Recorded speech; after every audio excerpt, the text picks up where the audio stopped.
Good afternoon, everyone, and welcome to our Tuesday webinar on warranties this week. And John Mendez and Sat Harwood from Les Brands Mendez are going to walk you through what everybody needs to know about 2510 warranties. So you may be a new building still under one of these warranties, or you could be an existing building that's gone through a major remediation project also under one of these warranty programs. So there are some nuances and differences, but essentially the expectations are the same. So a note of thanks, of course, to Les Brands Mendez for this being this week's sponsor, and special acknowledgement to BC Housing for all of their ongoing support for all of our programs.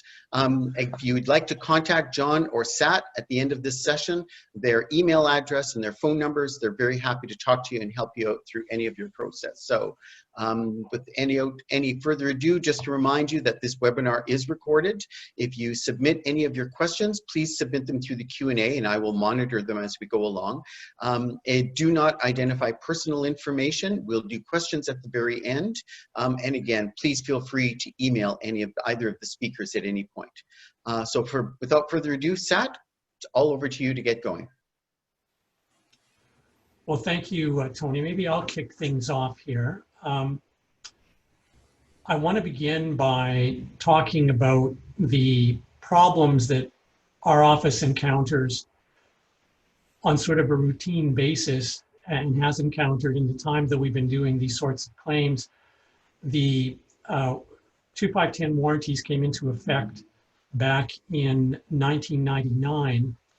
And since that time, our office has encountered a number of themes where owners and stratas run into problems, and we've tried to summarize them here in the first screen. And I'll just go through them, we'll delve into them in a little bit more detail as we go along. So a common problem is that, first common problem is that the strata corporation doesn't obtain a consultant's report before the warranty deadlines.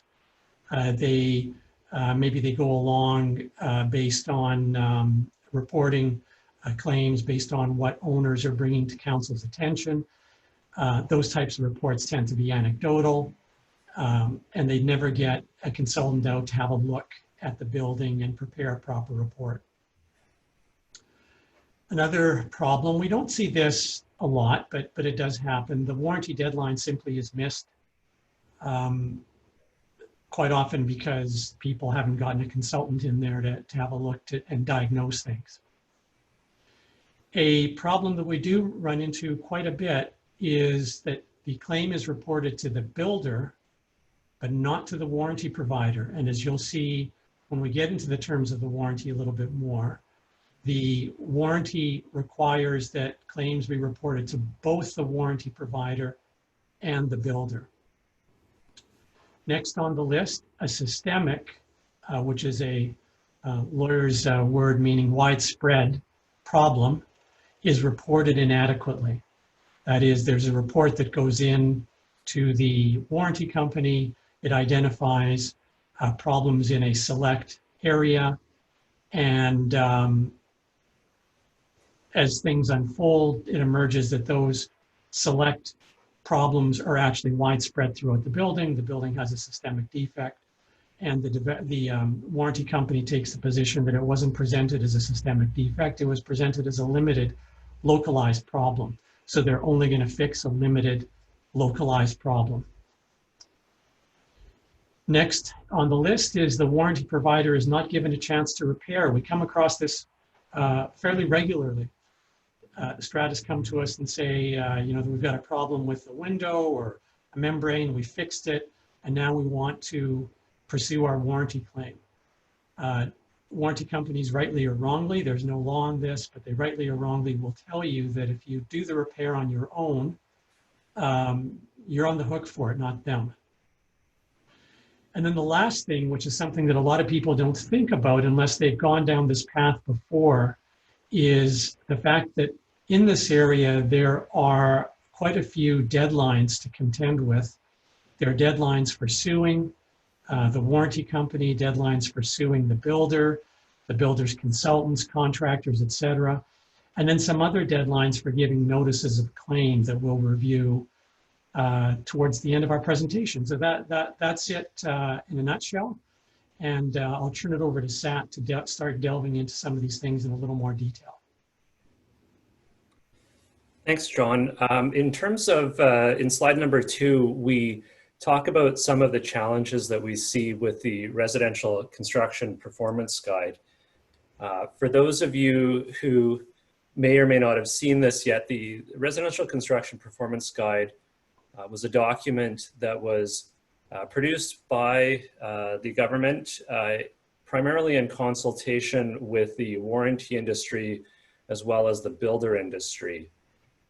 The document in question does not have any substantive input from homeowners, owner-side lawyers such as myself or John or others. And it really, although it's portrayed as a document that is objective and designed to sort of set out expectations in terms of warranties, warranty coverage, it's really clear that the document in question is more of an industry document. It really does reflect the views of the warranty providers as well as the builders in terms of what is covered or not covered. As lawyers that work a lot with homeowners, you know, we look at that document and we can find certainly a number of provisions in there that we don't necessarily agree with in terms of the way that coverage is interpreted. And it can pose some real challenges for owners because when claims are submitted, this guide is frequently referred to in terms of setting out what's covered or not covered. It's oftentimes used as a tool to explain to owners the position of the warranty provider as to why something is not going to be covered under warranty. And it can actually serve to dissuade owners from pursuing claims that we think are otherwise covered under the policy itself. So it is a document that one needs to treat with a high degree of skepticism. Certainly if there are provisions in there that allow you to make a coverage argument, take advantage of it. But if you are being directed to that document as part of a conversation about why your defects are not covered, your first step should be to obviously look to the regulations themselves, to the Homeowner Protection Act and the associated regulations to see whether or not there is an alternative argument for coverage. So I think the message here is really treat that document with a high degree of skepticism. And if you're getting stymied in your warranty claim because of that document, seek advice early on as to whether or not those arguments are legitimate or not. So 2510 warranties, we're going to spend our time today really talking mostly about the common property warranty. But before we move on to it, I just want to touch on the warranties that apply to the strata lots. And yes, there are separate warranties issued to each strata lot, and their purpose is to cover defects within the strata lot. They have reporting deadlines that are quite different usually from the deadlines in the common property warranty. The common property warranty will have one set of deadlines at the 15-month, 2-year, 5-year, and 10. The strata lot warranties will have a 1 and a 2-year deadline, 1 year for broad coverage on basically any defect in materials and labor, 2 years on mechanical, plumbing, electrical, and then some code deficiencies. And it's important for owners to be mindful of the fact that if there are defects in their unit, that they get those notices out again to the warranty provider and builder within that 1 and 2-year deadline. If you're on a strata council, what we recommend strata councils to do is to, if you're a strata council that's dealing with a building that's under 2 years old, is to send a reminder out to owners that they have these warranties, that they should review them for the reporting deadlines, and that they should send in their own claims to the warranty provider and builder. There are some problems that straddle the common property and strata lots. I'm thinking here of things like dryer ventilation, where you've got the dryer, which is a strata lot appliance, but it vents out the warm air through ducts that become common property.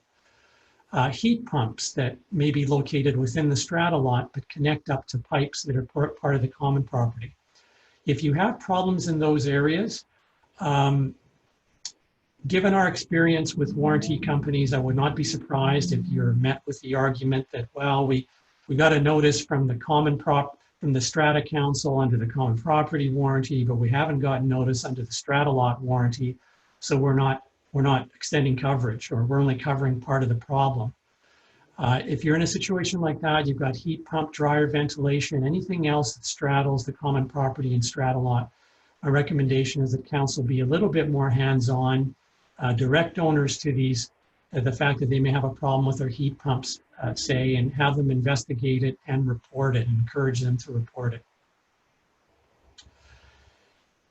Now, the second thing on the slide is the notice requirement, which is taken out of the Homeowner Protection Act regulation. A lot of people, when they look at what their rights are under these warranties, they really just look at the warranty, which is understandable. You've got a warranty from a builder or warranty company. You're going to look at the warranty and see what's covered, what isn't, what are your requirements. But I would encourage everyone to make a note of this regulation, the Homeowner Protection Act regulation. You can get it online, just Google Homeowner Protection Act regulation. And it sets out a bunch of other things that quite often aren't set out in the warranty. We're going to deal with them as we go along. And one of them that sometimes is, sometimes isn't set out in the warranty is this requirement here, which really lays out what the reporting, what the notice obligation is. And you'll see that it's, a lot of people, when they think about reporting, they think, there's a 2-year deadline, there's a 5-year deadline, there's a 10-year deadline. I've simply got to get my report in by that 5-year deadline. That's all I need to do. Don't need to concern with myself with anything further. When you look at this language, though, you see that it's actually a little bit more nuanced than that. And I'm just going to go through it with you. It says within a reasonable time after discovery of a defect. Okay, so let's just stop there. If you discover that building envelope defect at year 2, and you think you've got until the end of year 4 to report it, you may be met with an argument that, well, you've known about this since year 2. You're required to report it within a reasonable time, and you failed to do that. So within a reasonable time after discovery of a defect and before expiry of the applicable home warranty insurance coverage, so within a reasonable time and before that 5-year deadline, an owner must give notice to the warranty provider and residential builder. So there's your requirement to notify both, and it's must. Okay, so you've got to do both. Must give them both written notice in reasonable detail. So you've got to set out enough detail there that they know what the problem is, that provides particulars of any specific defects covered by the home warranty insurance. And what we'll do is, as we go along, is we'll unpack some of that language a little bit more. Okay, so back to you, Sat. Thanks, John. The next point that we want to talk about is commencement dates for the warranties themselves. In terms of the commencement dates, there's a couple of things that you need to be mindful of. So in terms of strata lot warranties, the commencement date for that warranty begins on the earlier of first occupancy or first transfer of title to the strata lot. So that's a significant one, because if you obtain title to your strata lot, but you happen to be out of town or on vacation, you don't actually move in for several weeks, or maybe you want to do some additional work in the unit before you move in, et cetera, painting the walls, whatever. The warranty itself is going to start running, even if you're not physically present in the home, even if you haven't had a chance to move in and start discovering those little problems that always pop up when you're dealing with new construction. In terms of common property warranties will begin when the first strata lot warranty starts in each building.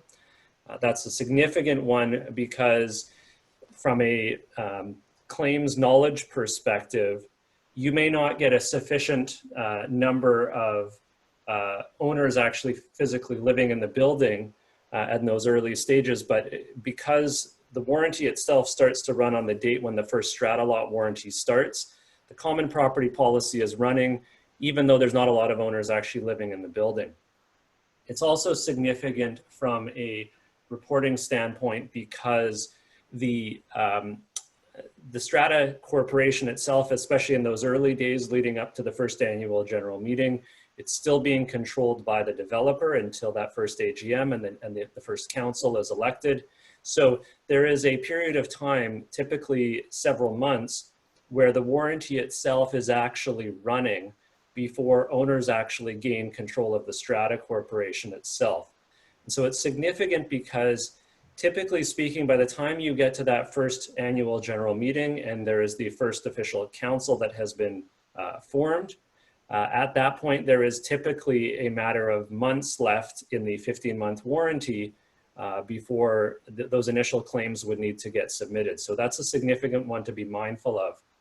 The other one, and this is about midway down the page, we make note of the fact that there will be separate warranties for each building.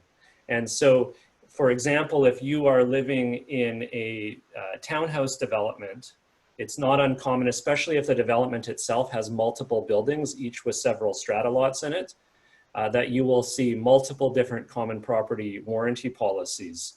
I dealt with one some years ago out in the suburbs of Vancouver where they had approximately 10 separate common property warranty policies, each for different buildings in the development. And of course, the buildings were constructed over a period of time. And so, you know, one 5-year warranty expired in 2015, one a bit later that year, one in 2017, one in 2018. Some of them, I believe, have not even expired yet. And so you can get into a really complex situation where you're having to actually be mindful of multiple different warranty deadlines for your common property. And that can make the entire task quite confusing. When strata corporations get into that situation, they often have some pretty challenging tactical decisions to make when they get to the business of warranty reporting. And by that, I mean, do you get into a situation where you do 5 or 10 separate building envelope reports, one for each building as the warranty expiration periods are getting closer? Or do you try to commission one very large report that addresses all of the deficiencies in all of the buildings, regardless of when those 5-year warranties expire? And so there are obviously pros and cons to both approaches. And I won't get into all the details on that, but suffice to say that it's, you know, you've got a couple of different paths that you can go there. The other thing you want to be mindful of is issues around warranty commencement in complex buildings. We're increasingly seeing a lot more of that these days, where you can have both high-rise or low-rise or mid-rise buildings that will have airspace parcel agreements. So in other words, you can have a single development or a single structure, but within that structure, there can be a portion of that building that is a strata corporation and created under the Strata Property Act and the regulations, and you can have a separate portion of that building that is its own unique legal parcel, not part of the strata corporation. Typically, it's a commercial space with you know, retail stores or offices, and you can get into some fairly complex legal issues when it comes to unpacking which part of the buildings are included in the strata corporation, which are not.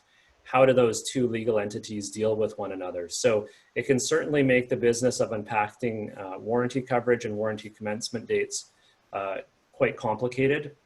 At the bottom there, we make the point that it's really critical to always confirm with the warranty provider that you have all of the common property warranty policies.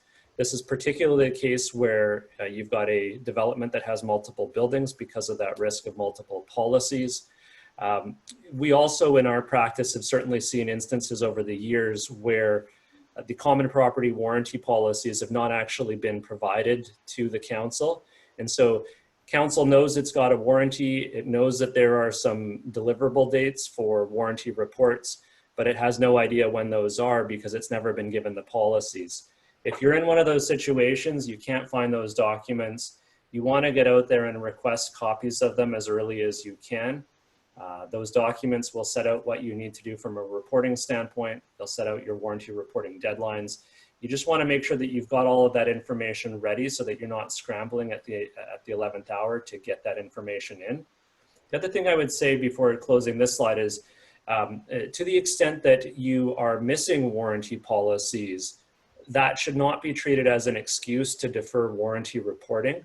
So if you feel that if there's a risk that you're coming up to a warranty reporting deadline, you're concerned about those issues, don't wait to get the policy back from the warranty provider.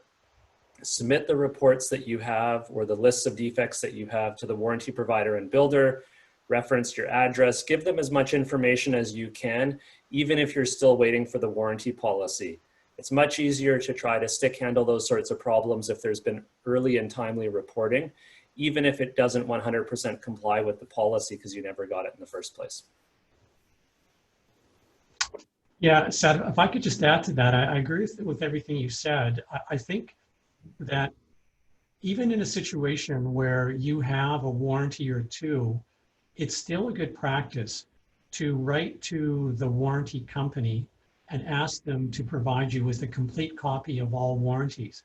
Because there are stratas out there that are sitting on one or two warranty certificates. And I've had this happen with me. I get involved and I say, well, you should make a request.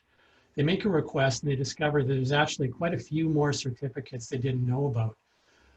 And this might be the case with an airspace parcel. You know, airspace parcels are used to divide up buildings. They have separate strata corporations within a building. But I've seen situations where there's no airspace parcel. It's all one strata corporation. And it's a complex building. It'll have like a tower with maybe a shorter building off the side or townhouses off the side. And you discover that those townhouses or that shorter building off the side has its own warranty, maybe with its own deadline. So always a good practice to request from the warranty company. They're required to provide a complete copy of all policies, so it's a good practice to ask. Now, one of my pet peeves is this 12:01 a.m. warranty deadline. What I've done on this slide is I've cut and pasted from one of the warranties that we have, the 15 months, 2 year, et cetera, deadlines for reporting.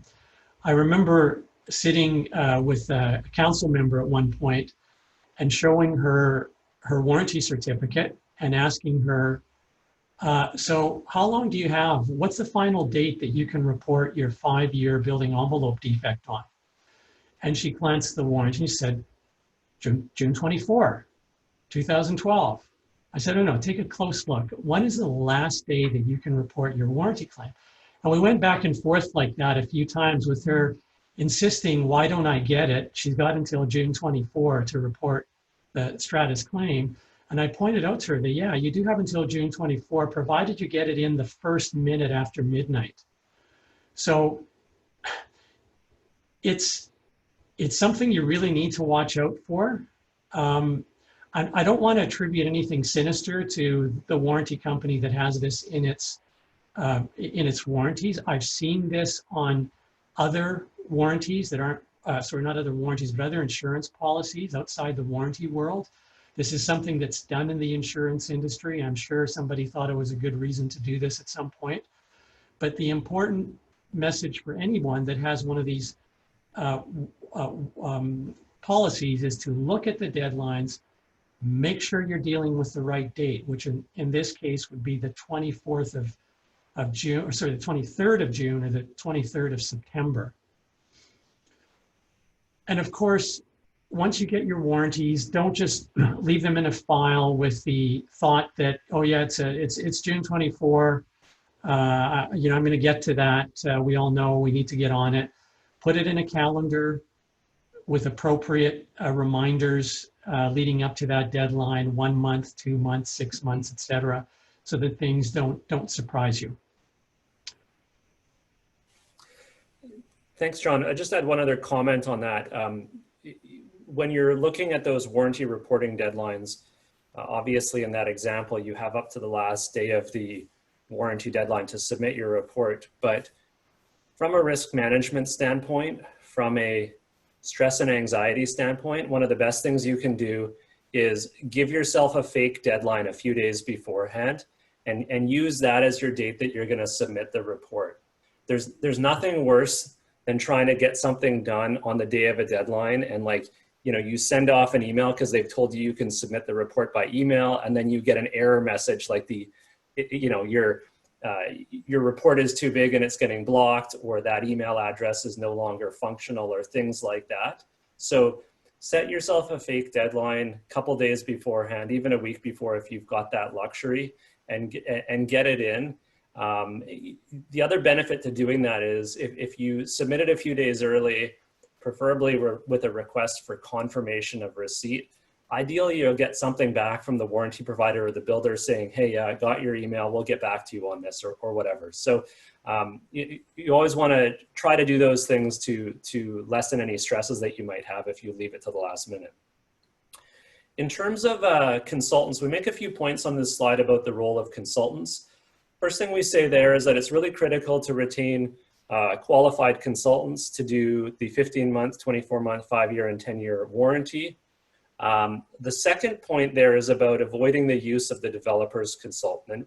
And really this is paired with the advice that we give our clients, which is you want an independent consultant, somebody that has your strata's best interests at heart when they prepare that report, somebody that is paid and retained by you, so they have an obligation of loyalty to you and to your building and your financial interests. Those are really critical components of warranty reporting, because what we see very frequently throughout the development industry, and certainly some developers are worse at it than others, is there is this practice that has found its way into warranty reporting where you buy into a new building and they part of their sales pitch is, look, and as part of your purchase of this new home, we're actually going to provide you with consultants to help you in assessing and diagnosing the health of your building, giving you reports on whether there are issues and what needs to get done in terms of the repair and maintenance of the building. It sounds like a great deal because somebody else is paying for that engineer or that architect's costs.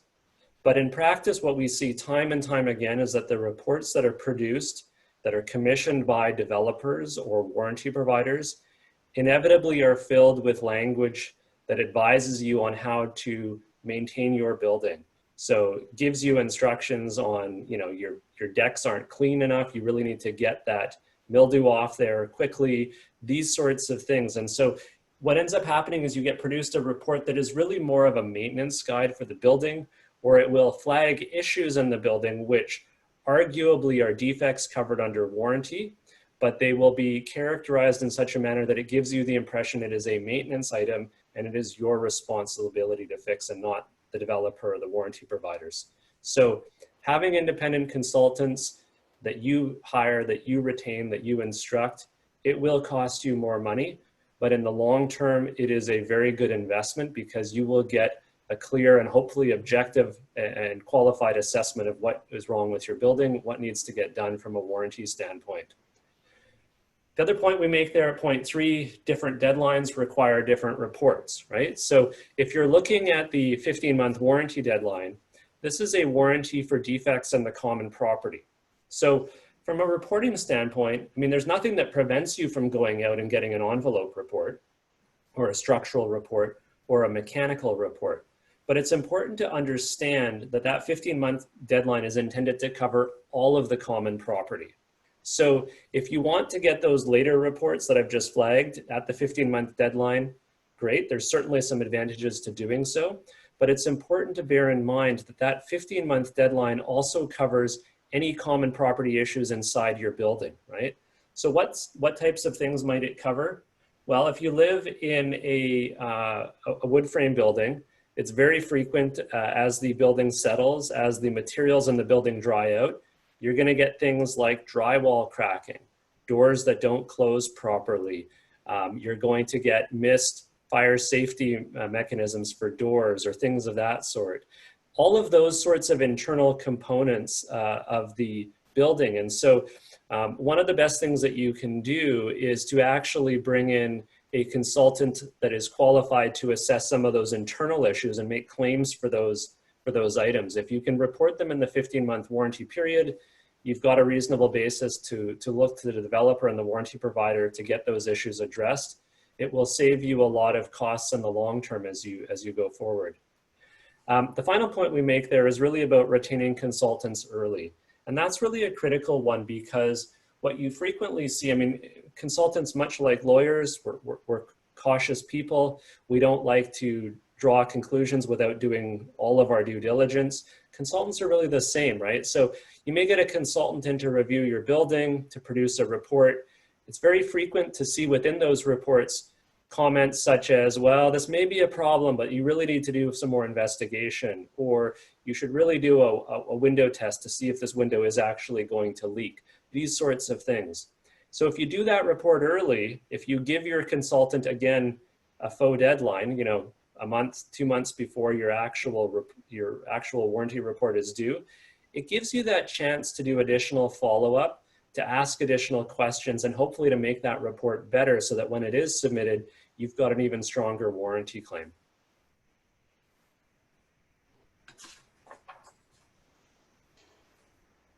So the report comes in, and you begin to read it. What should you be looking for? Well, as Sat has already touched on, quite often what consultants will do is they will give a budget for doing their warranty review.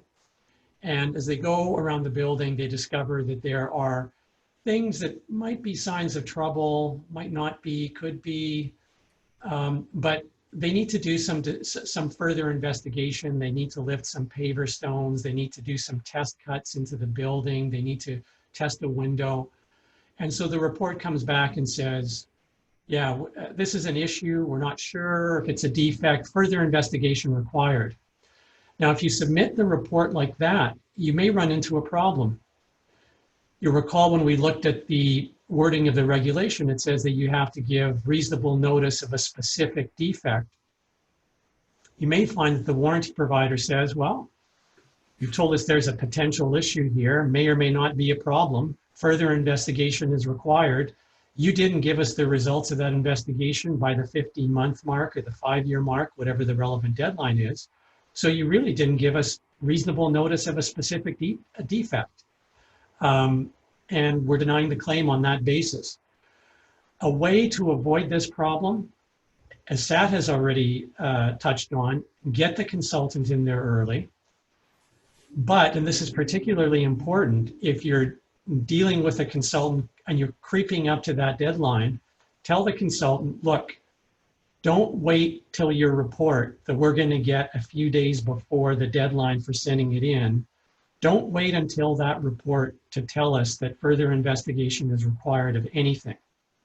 If when your person is going around the building doing their investigation, they form the opinion that a further investigation is required of anything, tell us right away. Don't wait the 3 weeks or 4 weeks that it's going to take you to put your report together. Tell us immediately. We can have a meeting and decide whether we want that investigation to be done. So, some consultants aren't that careful in their reports in the manner in which they describe defects. So recall back to the regulation, you have to give reasonable notice of a specific defect. What some reports do was they'll talk about, we saw some issues when we looked at the membranes. We have some concerns about the doors. I think that would probably communicate to a warranty company that give a warranty company reasonable detail of a specific defect. But you could see a company that's trying to be a bit aggressive in defending a claim saying, we know there's an issue or that there's a concern, but you haven't notified us that there's a defect and given us reasonable details of it. So what we do, sometimes we're called in to look at these reports and review them in draft form. We try to make the engineer identify defects as defects so that this argument can't be made. And another common one is that a lot of engineers, they don't distinguish between repairs and maintenance. They view both of those as a advice to the strata that work needs to be done. But as you'll know, if you've looked at one of these warranties before, maintenance is an exclusion. So when a warranty report comes in and says, you know, the balcony membranes need maintenance, the warranty companies are going to love that, because maintenance to them means strata responsibility, not warranty provider responsibility. So if you see maintenance referred to in a report, it may very well be maintenance. Don't get me wrong. There's many instances when consultants rightly look at a balcony membrane, for example, and will say it needs to be cleaned. That's a maintenance item. That's clearly a maintenance item. But sometimes the consultant will fail to distinguish between repairs and maintenance and hand the warranty company a defense. And touching on a problem that I've raised earlier, this distinction between the localized defect and the widespread defect. The way that this unfolds typically, the consultant gives a budget to go in. It's 100 unit strata, let's say. Each unit has balconies. They do in-suite inspections. Of course, you never get all owners willing to have their unit inspected, especially nowadays with the pandemic. And even if you did have all owners wanting to have their units inspected, the budget probably wouldn't allow for that. So typically what happens, 100 unit strata, the consultant might go into 10 units and then produce a report that says, you know, we looked at the following 10 units. 8 of them had this problem with balcony railings. And the report goes in, the following 8 units have problems with their balcony railings. What you might get back from the warranty company is, okay, well, I guess we're on for those 8 units and their balcony railings. We're not on for any others. The deadline has passed. You told us about 8. That's all we're going to get involved in. So one of the things that we do when we're asked to look at these reports is we encourage the consultant to exercise his or her judgment and to say, based on what you've seen, is this evidence of a widespread defect?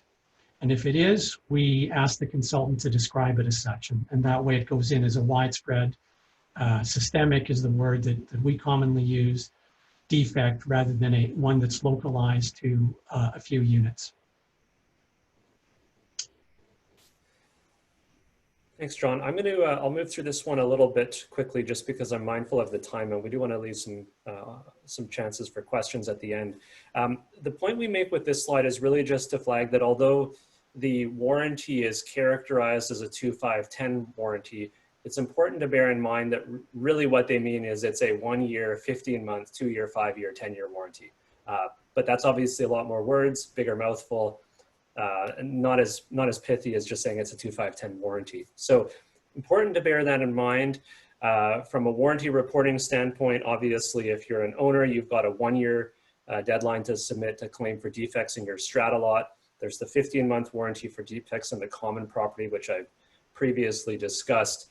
The point at the bottom is really the most important aspect of this slide, which is really that if you are on council or if you're an owner that's interested in these issues, it's really critical to do your best to get a 15-month warranty report in.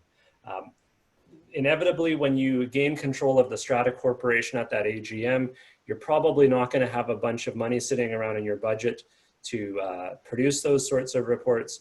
If you can find money to do so, or if you can repurpose money from another direction or raise money separately, really critical to do so, because getting that report in at the 15-month deadline, it's the easiest form of coverage under the warranty, and obviously you're in the driver's seat in terms of getting those items covered. So see if you can do so, see if you can pull that money together.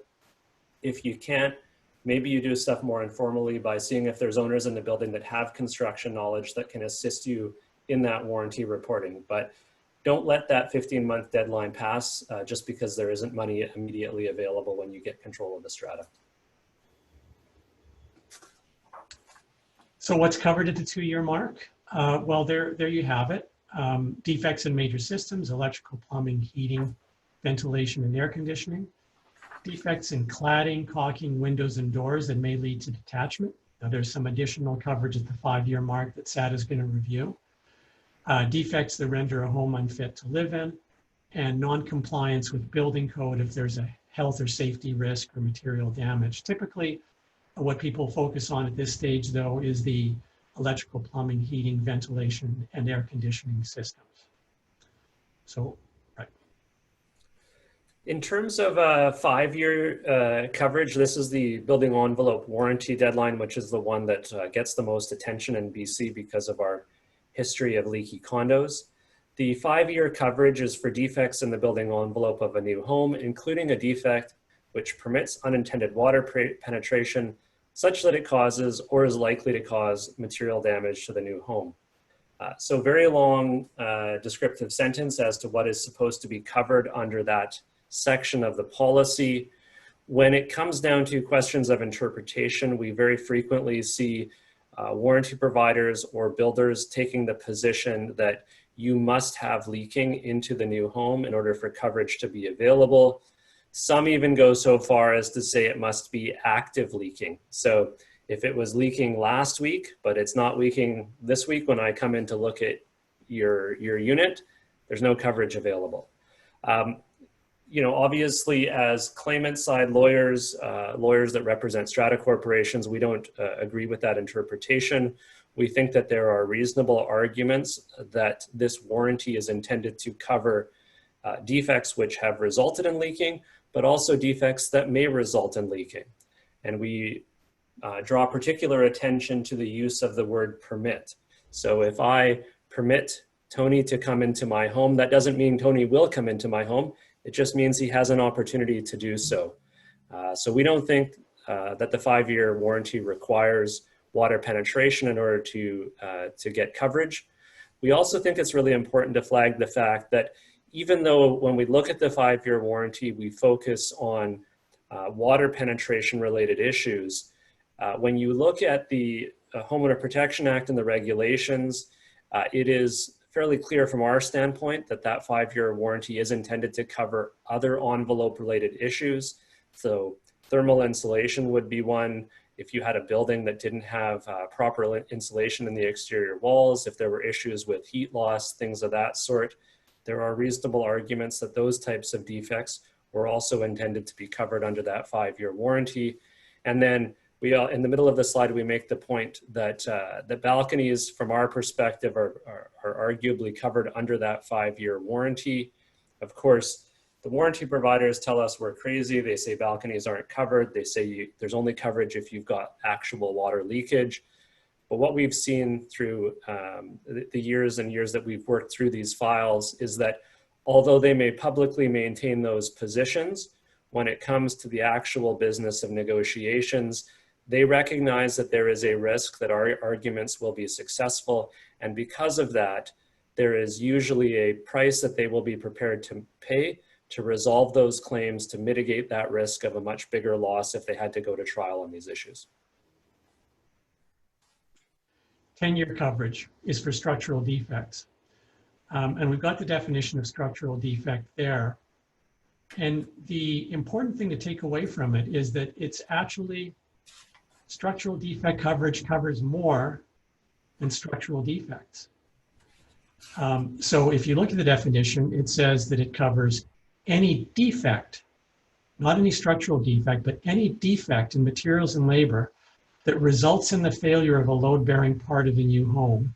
And again, any defect that causes structural damage which materially and adversely affects the use of the new home for residential occupancy. So it clearly covers your traditional structural defect, the column, the balcony column or a beam that isn't strong enough to support the weight of the building and its occupants. But it does more than that, in our opinion.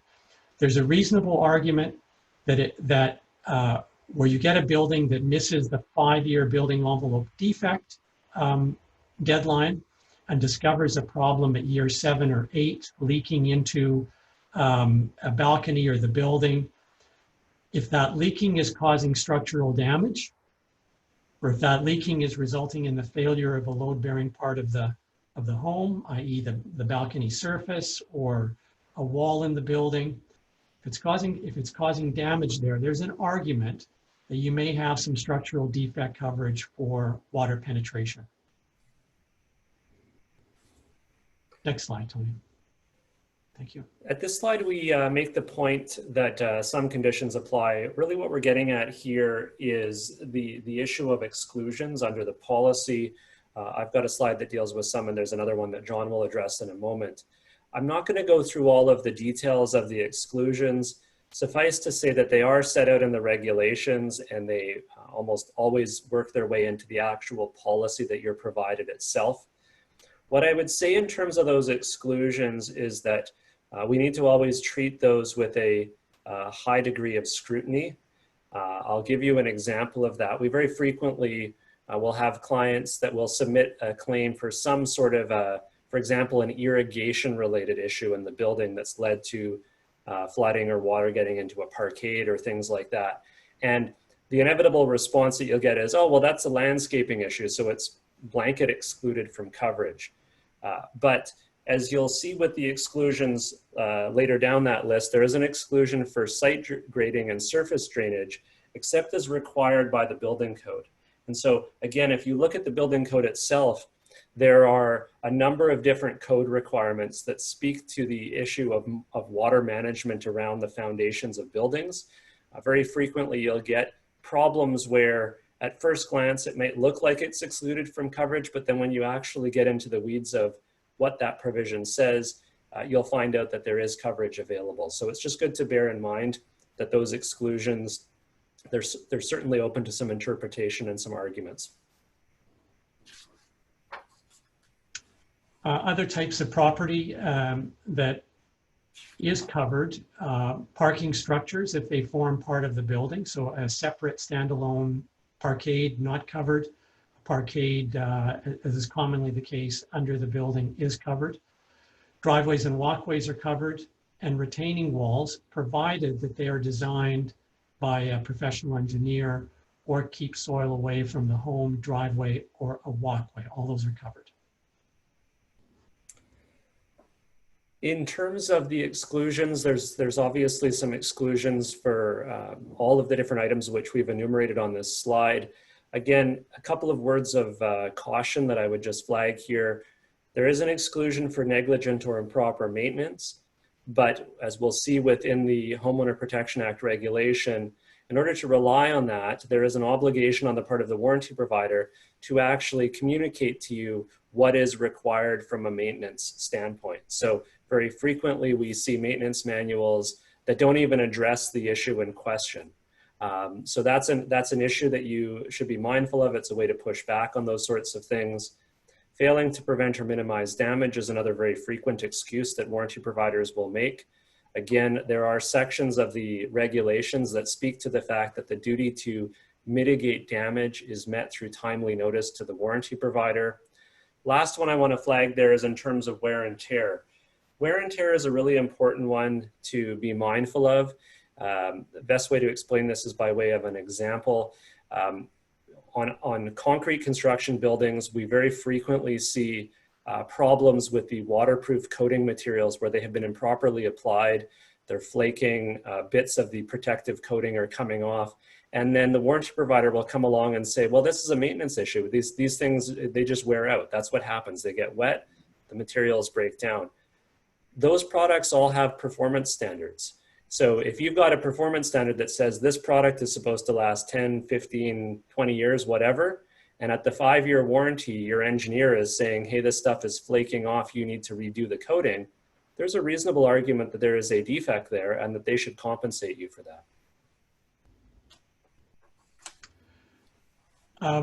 So quickly on this, we'll take the strata lot warranties out of the equation.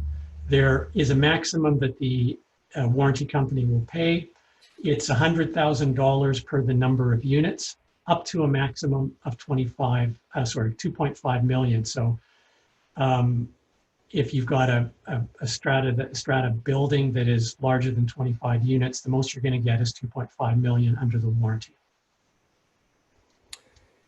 In terms of repairs, we make a couple of points here. I won't go through all of them because I think they're fairly self-evident. The most critical issue when it comes to dealing with repairs, obviously, if it is a true emergency situation, you can come in and act to take steps to prevent further damage. If you are dealing with one of those inevitable situations where you are waiting and you are waiting and you are waiting and the warranty provider is not coming in and undertaking repairs, they're ignoring you, etc., don't rush off and fix those things without communicating to the warranty provider and builder first. You always want to keep them in the loop as to what is happening with the building. Make sure they have proper opportunities to inspect. If you're going to undertake repairs, tell them what your planned repairs are. Ask them if they will come in and undertake those repairs beforehand. Just a lot of risk management tools to avoid those situations where you've got a claim, but they're otherwise going to try to deny coverage because you've gone in and fixed it before you inform them. Earlier on, I mentioned that reading this regulation, the Homeowner Protection Act regulation, is a good idea. And here's an example of why. At the end of the regulation, you'll see a series of schedules. And Schedule 2 sets out a number of obligations that warranty companies have to abide by, which you will not find in, I haven't seen it reproduced in any of the warranties. So you'll see a warranty provider must promptly make reasonable attempts to contact the owner to arrange an evaluation of the claim, must make all reasonable efforts to avoid delays in responding to a claim and scheduling any required repairs. And if the warranty provider determines that coverage is not valid, it must notify the owner of the decision in writing, setting out reasons for the decision. What we often find is that what the warranty company does is it punts the claim over to the builder, lets the builder deal with it for months, sometimes years, without attending to these requirements here and moving things along in a timely way. So if you've got a claim that's been dragging on for a while, go to the regulation, cut and paste an email to the warranty company and say you'd like them to comply with these sections. Okay, last slide before we get to questions. The issue of litigation deadlines is an incredibly complicated area of law. I would just say we, at L'Esperance Mendez, we do have a 2510 warranty guide which discusses litigation deadlines in much more detail and we often will provide that document to clients or other strata corporations. In terms of the litigation deadlines, important to bear in mind, you've got a 2-year warranty to 2-year deadline to sue your warranty provider. The time for that limitation period starts to run on the day when the claim arose. There is a separate 2-year limitation period for suing builders and other parties involved in construction. We tell our clients that as a general rule of thumb, that limitation period starts to run on the day when the claim itself is discovered. So generally speaking, it's a 2-year limitation period for these sorts of claims, but there are some shorter limitation periods or other deadlines you need to be mindful of. There's a 2-month deadline for notifying municipalities of a claim, and there are oftentimes separate shorter limitation periods contained within contractor or supplier or manufacturer warranties that may set out a 1-year limitation period or some other shorter period of time for suing them for breach of that warranty. So be mindful of those. Don't let those limitation periods pass. If you start getting, if your spider senses start tingling, that you're worried that things have dragged on too long, seek legal advice early. It's the best thing you can do to preserve your ability to pursue those claims. And I would just add, Sat, before we turn it over to questions, that you're quite right. There are deadlines for suing in these contractor, supplier, manufacturer warranties. But quite often, in addition, there's very short deadlines for giving them written notice of the claim because they are drafted by the contractor, the manufacturer. They can put whatever they want in there, and they do. You know, we see sometimes warranties that say you have to notify them immediately, in writing, at their head office in Boston, and you have to really basically review the warranty and see what it is that you're supposed to do to notify them. So I think we've come to the end of the presentation, Tony. We run a little bit long, but we hope we still have some time for questions. We have lots of times for questions. We're good here for 10, 15 minutes. I actually have 5 key questions for you both. The first one is a common conflict that arises where a developer retains ownership of units, and often they themselves or their staff will sit on strata council. And so what happens, of course, when the developer or their representatives acting as strata council members actively block any type of warranty investigations or any type of warranty inspections or maintenance, essentially trying to run out the limitation periods. There's 2 parts to this question. The first part is, can this technically void the warranty? And then the second part is, how does the Strata Corporation overcome this issue? Well, why don't I kick off the first question, Sad, and give you the harder one. Can it void the warranty? It won't void the warranty, but it can result in the same thing, which is that if the report isn't prepared, if the claim doesn't go in by a warranty deadline, yeah, then if you've got a developer that is being, Machiavellian like that, if I could put it that way, they may effectively succeed in depriving the strata of warranty coverage because that report never goes in. The report is never prepared. It never goes in. So yeah, it's a not uncommon thing, Tony. We've seen this happen, and there are some strategies to deal with it. And Sad, maybe you can give your thoughts on those. Yeah. So. I mean, as a preliminary comment, what I would say is that under the Strata Property Act, there are provisions that specifically deal with situations involving conflicts of interest. Those rules require that where a council member is in a direct or indirect conflict of interest, that they have an obligation to refrain from participating in any council discussions regarding that matter or from voting on anything relating to that matter. Now, those are the rules as set out in the Act. In the real world, of course, that provision is often ignored, certainly when it's in the developer's interest or their representative's interest to ignore it. But for the remaining council members, obviously it's really critical to be mindful of that provision, to insist on compliance with it. In terms of, how do you move the ball forward, notwithstanding their efforts to block you? Some of the ways that you can do that can be through, rather than trying to raise money for reports or litigation through a 3/4 vote, you could look to try to put those expenditures within your annual budget, which have a lower voting threshold.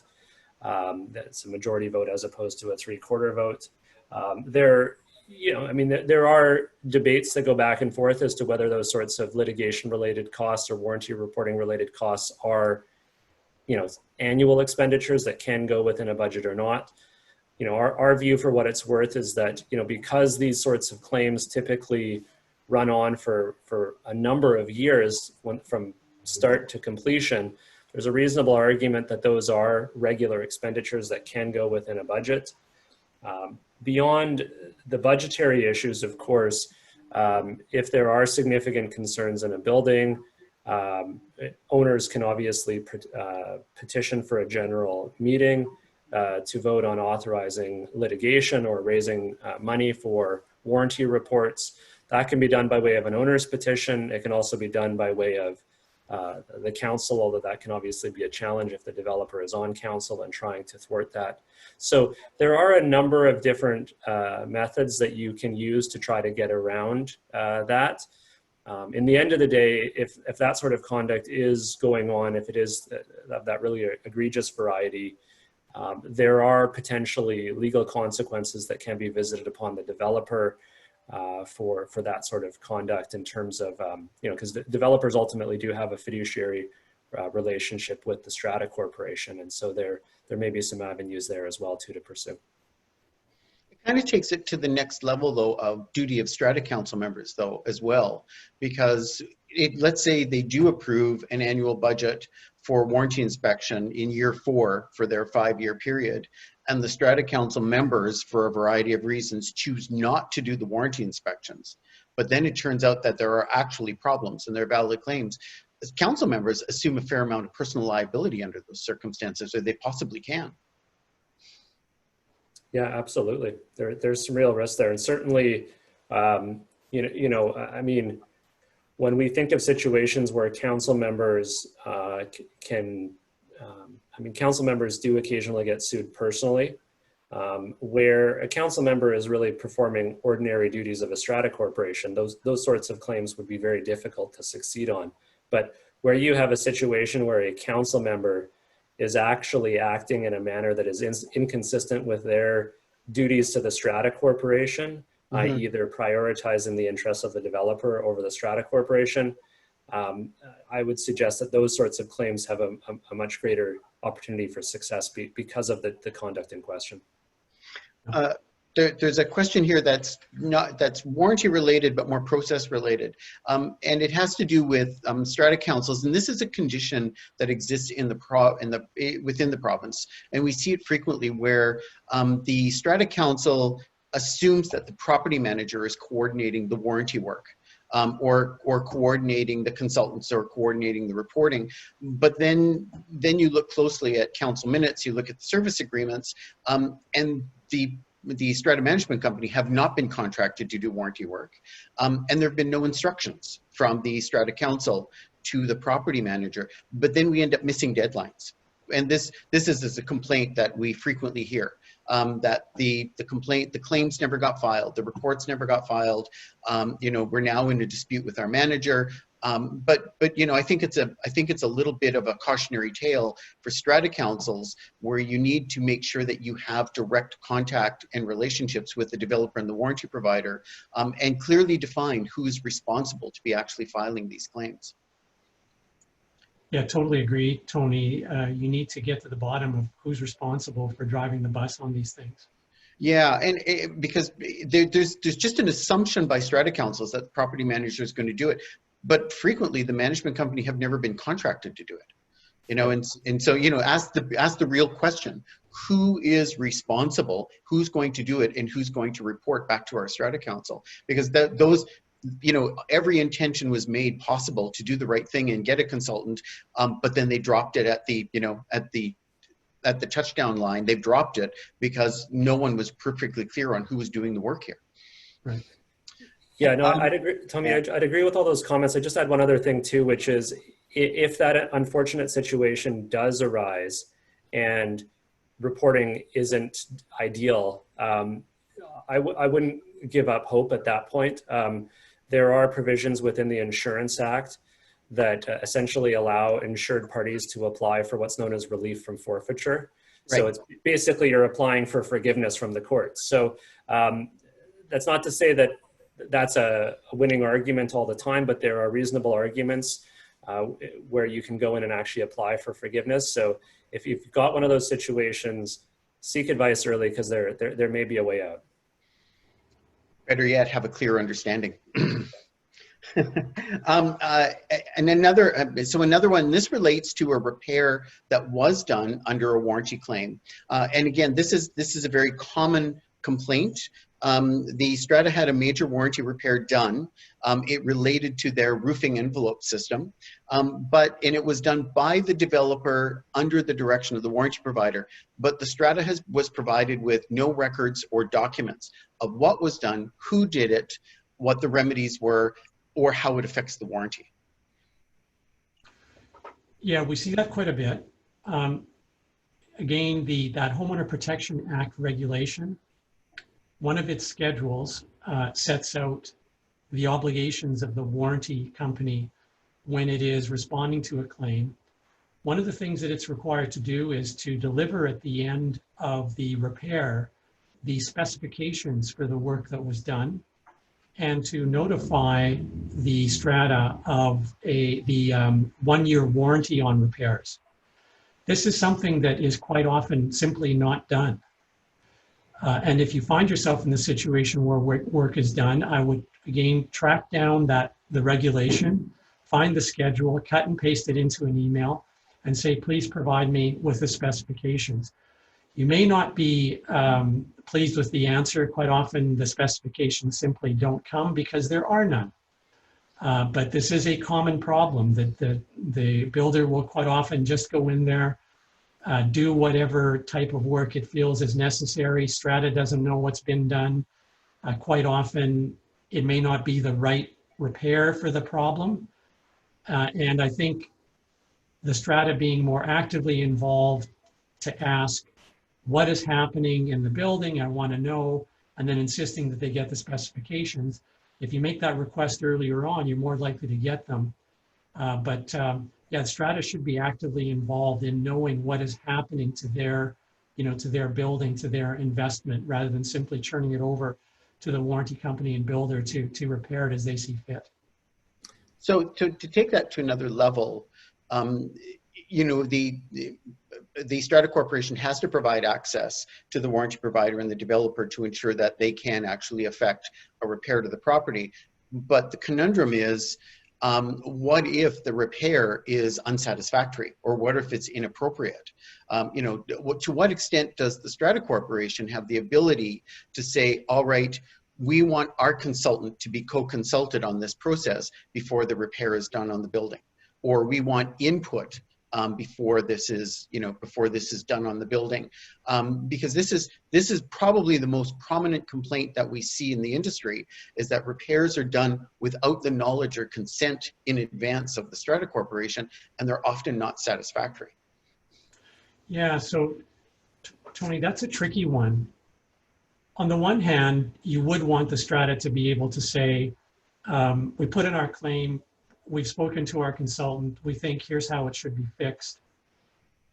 The problem with that is that if the strata starts to be involved in controlling the repair, then it starts to take on responsibility for whether the repair works or not.